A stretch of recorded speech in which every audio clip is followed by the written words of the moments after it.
the most of the music which we create, I would say, not just play, is spontaneous here. It's improvised. Maybe 20-30% is a fixed composition, and 60 to 70% is what just we create on stage. That is the beauty of the classical music. A professional, bunch of professional guys can come spontaneously on stage and create the music which touches the listener. So that is the beauty of Carnatic music. So now coming to the main part of the concert, we will play a popular raga.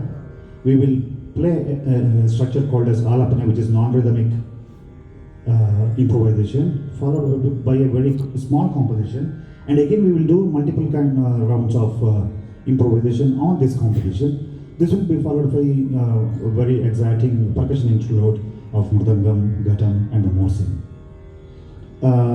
Now, introducing a little bit about the instruments. Mridangam has a history of more than 3,000-4,000.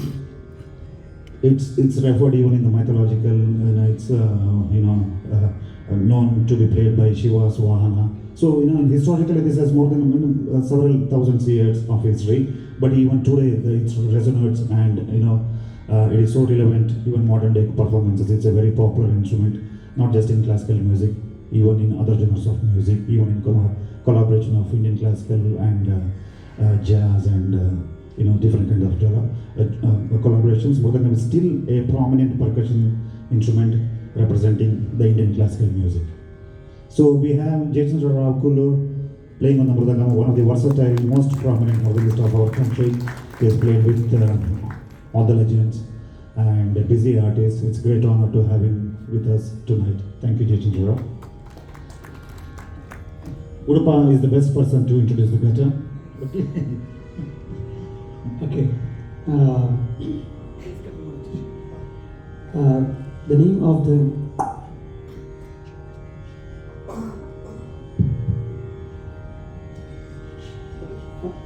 Hello? Yeah.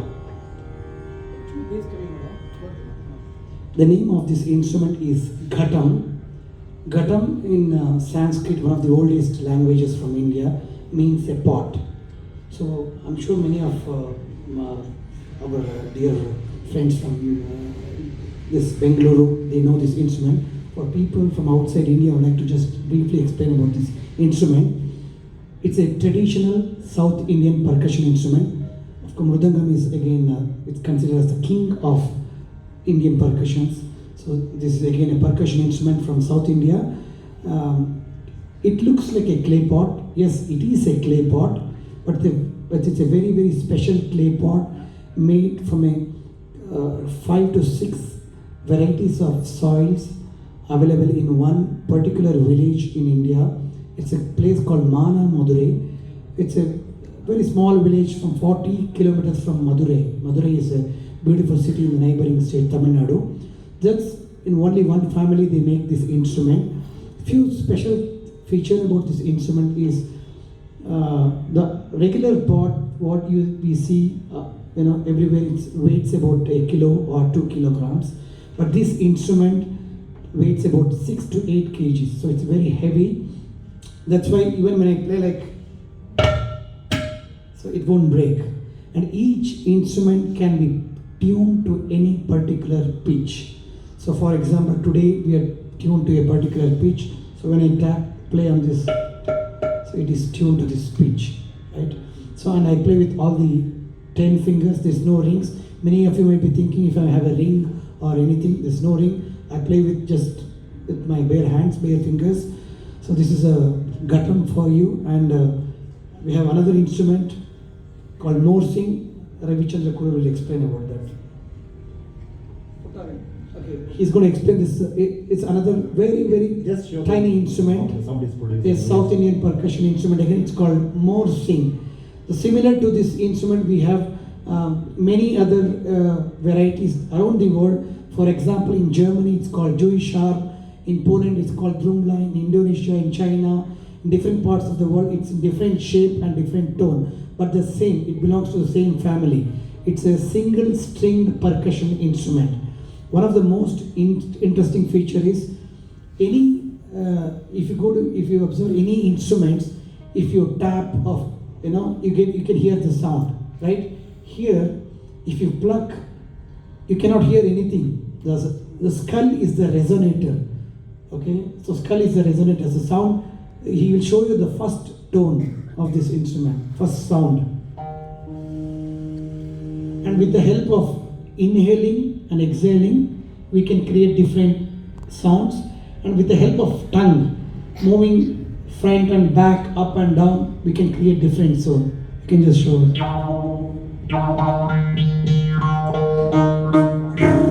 With the inhale, exhale, and he can create some funny sounds, maybe like. Yeah, that's more sing for you. He is the very happiest musician because he doesn't have to pay for excess baggage anywhere he travels. Easily he can keep it in the pocket and he can do. Whereas instrument like Bhujangam or Ghatam, we always have to worry about carrying everywhere. So that's more thing for you. On more thing we have Vidwan Kartik Vaidatri. Vidwan Girdar on guitar and Mysore Kartik on violin. I don't need to introduce the violin. It's a very popular instrument around the world. I think it was introduced to Carnatic music a few centuries back now, and it has become integral part of the classical music. And Kartik belongs to a family of legends, legendary Carnatic violin players, and he's continuing the tradition and very busy artist. It's a great honor to have him with us tonight. Mysore Kartik on violin.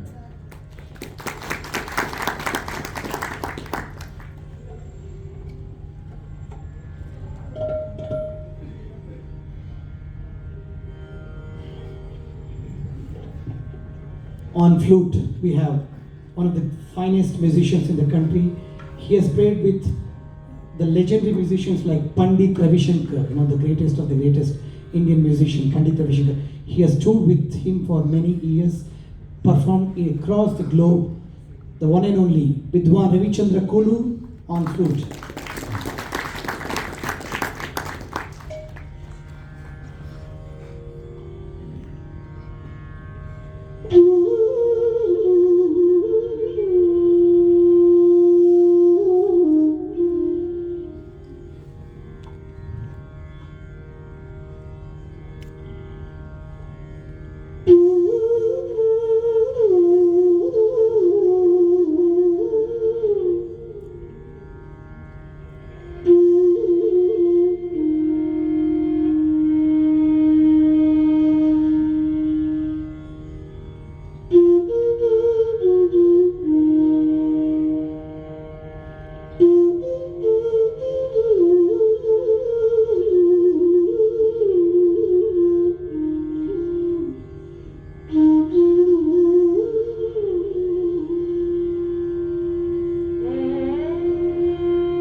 Mm-hmm.